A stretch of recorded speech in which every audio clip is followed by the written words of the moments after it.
Cordial saludo. Esta es nuestro análisis de la lectura Mr. Taylor por Augusto Monterroso, desarrollado por Angie Lorena Morantes Avellaneda y quien les habla, John Frey Cifuentes Guzmán.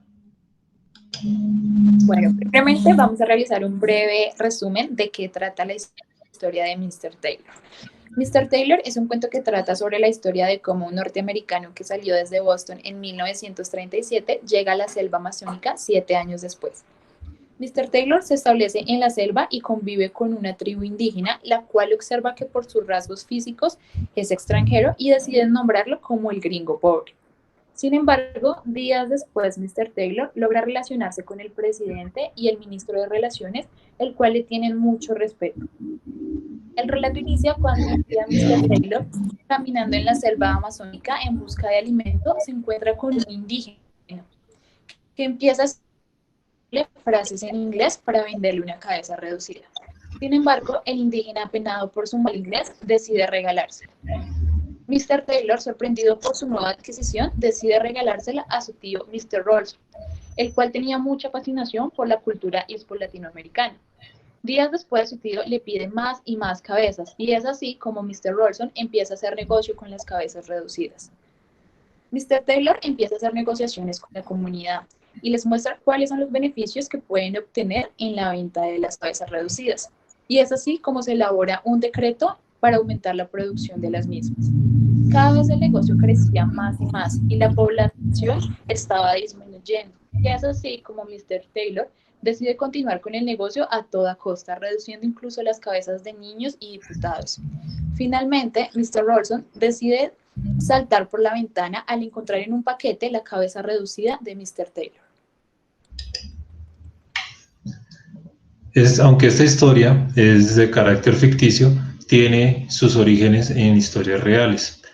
El procedimiento de las cabezas reducidas viene originalmente de la tribu Shuar de Latinoamérica, la cual se encontraba en la selva amazónica entre los límites de Ecuador y Perú. Esta tradición de la creación de las cabezas reducidas, o también denominadas en su idioma como sansa, era con el fin de mantener la fortaleza y el espíritu de sus enemigos con ellos a todo momento. Estas se producían más que todo en las épocas de guerra, lo cual hacía que cuando un habitante de la tribu Shuar vencía a uno de sus enemigos, le cortaba la cabeza, usaba el procedimiento de reducción de la cabeza con el fin de que este espíritu lo acompañara y le diera buena fortuna. Un tiempo después, cuando ya la energía de este espíritu se agotaba, estas cabezas perdían valores para ellos y podían ser descartadas. Es de vital importancia que cuando estas tribus en sus inicios no estaban en épocas de guerra, podían empezar la implementación de las técnicas para crear las cabezas reducidas con animales, como las cabezas de los osos perezosos. Ahora continuaremos con las preguntas desarrolladas para este taller. La primera, ¿cuál es la sostenibilidad y el capital social en la historia? ¿Y por qué? Bueno, en la historia se observa que no hay sostenibilidad, ya que por concepto la sostenibilidad se define como la capacidad de satisfacer las necesidades actuales sin comprometer las necesidades futuras. Se observa una sobreexplotación del recurso, en este caso las cabezas reducidas, sin prever la demanda futura y afectando la población en la que viven estos indígenas. Adicional a esto, se puede observar que no hay un equilibrio ni en lo social ni en lo ambiental. Es por ello que decimos que no hay sostenibilidad en la historia. De igual forma, el capital social está definido como el valor dado a todos los elementos que conforman una empresa, institución o grupo social.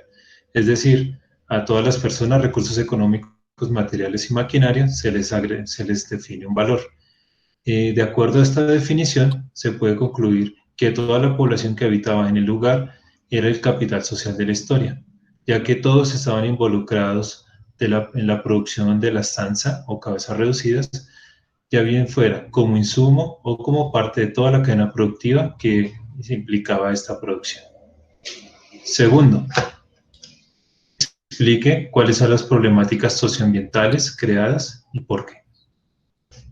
Bueno, una de las problemáticas socioambientales es la falta de principios morales que afectan a la población.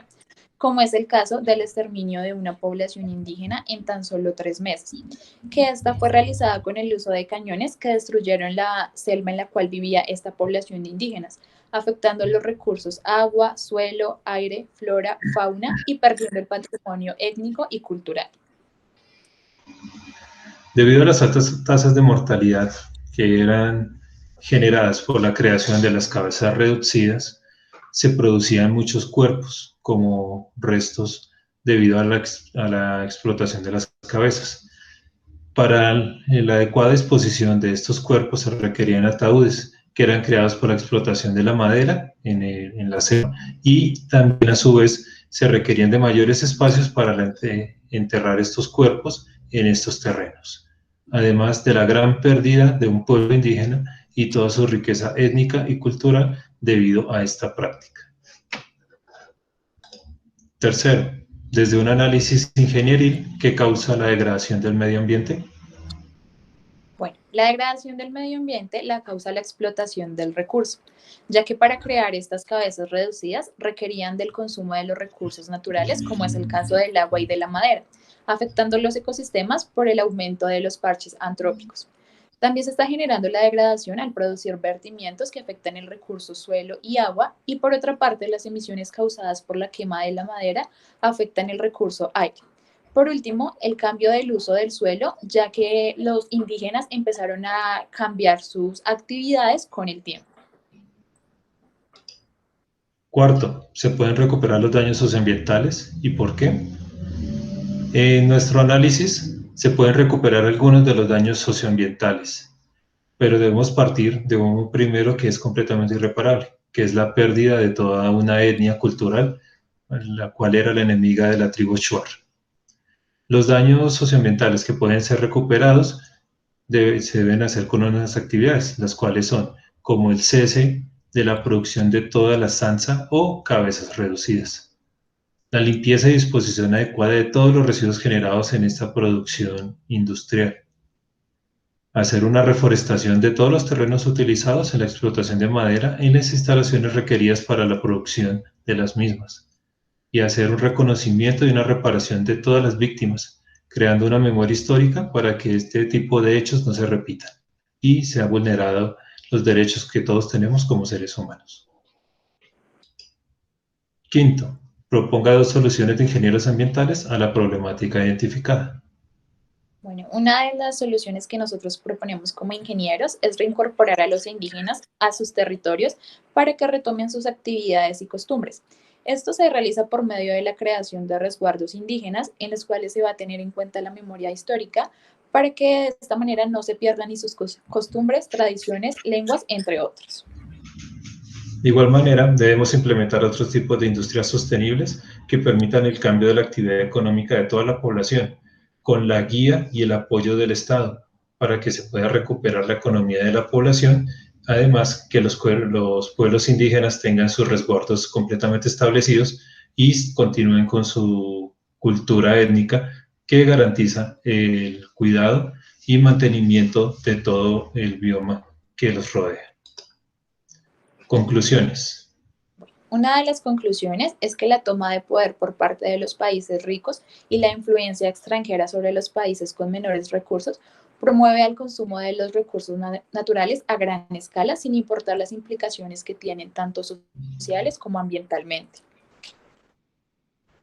Segundo, se utilizan los países latinoamericanos para la explotación de los recursos humanos y naturales, ya que para países de gran poderío económico es más fácil utilizar los países que tienen grandes riquezas naturales y mano de obra barata, ya que además de aprovechar todos los recursos naturales y llevarlos a sus territorios, todos los residuos que son generados se quedan en estos territorios, como en nuestros países latinoamericanos. Como tercer conclusión, tenemos que el poderío económico afecta a las políticas sociales, ya que podemos observar que en la historia se crea un decreto para aumentar la producción de cabezas con el fin solamente de aumentar el nivel económico sin medir las consecuencias que pueden tener ambiental y socialmente.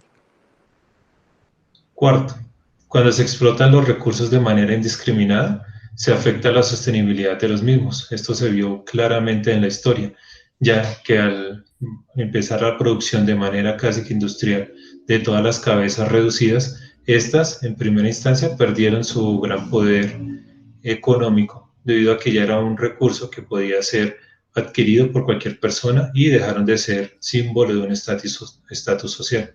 Además, que al crearlo de manera industrial, se creó una sobreexplotación de este recurso, lo cual impidió que para un futuro se pudiera mantener la sostenibilidad de los mismos recursos.